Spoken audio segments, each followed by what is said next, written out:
मला हे सांगताना सुद्धा अंगावर काटा येतोय आणि जे सांगणार आहे ते ऐकून कदाचित तुम्हाला सुद्धा धक्का बसेल। पुण्याच्या दौंड तालुक्यात केवळ 35 ते 50 हजार रुपयांसाठी एक दोन नाही तर तब्बल 500 गर्भपात झाल्याची घटना उघडकीस झाली आहे आणि हे गर्भपात सुद्धा केवळ 2 वर्षात झालेत।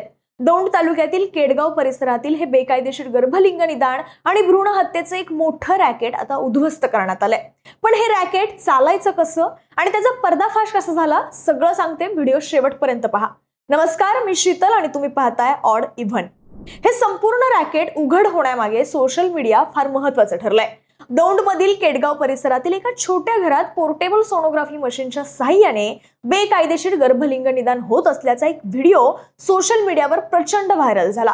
या व्हायरल व्हिडिओची दखल घेत दौंड उपजिल्हा रुग्णालयाचे वैद्यकीय अधिकारी डॉक्टर सचिन गुजर यांनी यवत पोलीस ठाण्यात तक्रार दाखल केली। या तक्रारीनंतर पोलिसांनी तातडीनं सूत्र हलवली आणि या रॅकेटचा पर्दाफाश झाला। यानंतर सुरू झालेल्या पोलीस तपासात या रॅकेट संदर्भात मुख्य धागेदोरे हे हाती लागले।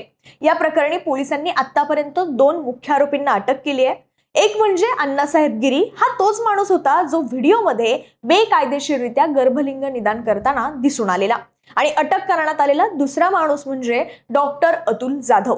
वाघोली इथला हा जाधव नावाचा डॉक्टर अण्णासाहेब गिरी याने केलेल्या गर्भलिंग निदानानंतर बेकायदेशीररित्या गर्भपात हा घडवून आणायचा असं तपासात निष्पन्न झालंय।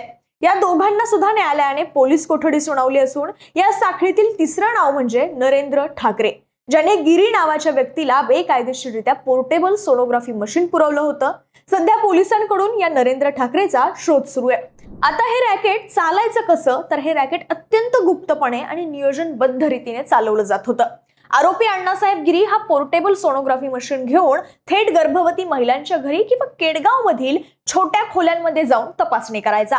यातील एका तपासणीसाठी म्हणजेच एका गर्भलिंग निदानासाठी 35 ते 50 हजार रुपये उकळले जात होते। जर पोटामध्ये स्त्रीलिंग गर्भ असल्याचं दिसून आलं तर वाघोलीतील डॉक्टर जाधव यांच्या मार्फत बेकायदेशीररित्या हा गर्भपात केला जायचा। हे रॅकेट गेल्या 5 वर्षांपासून सुरू असल्याचं सध्या तरी सांगितलं जात आहे, ज्याकडे आरोग्य विभागाने दुर्लक्ष केल्याचा आरोप आता नागरिक सुद्धा करतायत। आता पोलीस तपासात हे प्रकरण केवळ दौंड तालुक्यापुरतं मर्यादित न राहता आजूबाजूच्या जिल्ह्यांपर्यंत पोहोचलंय। न्यूज 18 मराठी या वृत्तवाहिनीच्या रिपोर्टनुसार गेल्या 2 वर्षात या टोळीने 500हून अधिक बेकायदेशीर असे गर्भपात केलेत। यापूर्वी देखील दौंडमधील बोरावले नगर भागात प्लास्टिकच्या डब्यामध्ये बंद केलेली 10 मृत अवस्थेतील अर्भकं आढळून आल्याने खळबळ उडालेली। ही अर्भकं याच रॅकेटचा भाग होती का, याचा तपास सुद्धा आता पोलीस करतायत।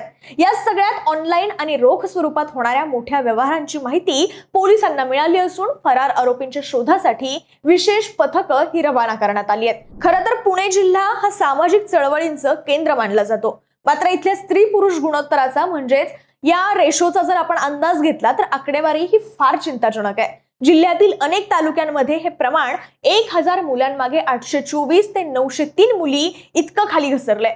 विधान परिषदेच्या उपसभापती नीलम गोऱ्हे यांनी या प्रकरणावर तीव्र संताप व्यक्त केलाय। दोषी डॉक्टरांच्या डिग्र्या या गोठवण्याची आणि अशा रॅकेटवर कडक कारवाई करण्याची मागणी गोऱ्हेंनी केली आहे। पण हे सगळं प्रकरण पाहता आता गर्भलिंग निदान किंवा भ्रूण हत्या या संदर्भात केवळ कायदे करून ही समस्या सुटणार नाहीये असं वाटतंय, तर समाजाची मानसिकता बदलणं सुद्धा तितकंच गरजेचं आहे। पण दौंड मधील हे प्रकरण म्हणजे प्रशासनाच्या डोळ्यात झणझणीत अंजन घालणारी घटना आहे एवढं मात्र नक्की। पोलिसांनी आता या तपासाचा विस्तार केलाय। यात आणखी कोण आणि किती मोठे मासे गळाला लागतात हे तपासातून स्पष्ट होईलच। पण तुम्हाला काय वाटतं, यात केवळ रॅकेट चालवणाऱ्यांची चूक आहे की त्यांच्याकडे जाणाऱ्या महिलाही तितक्याच दोषी आहेत? कमेंट बॉक्समध्ये व्यक्त व्हा आणि ऑड इव्हनला सबस्क्राईब करायला विसरू नका।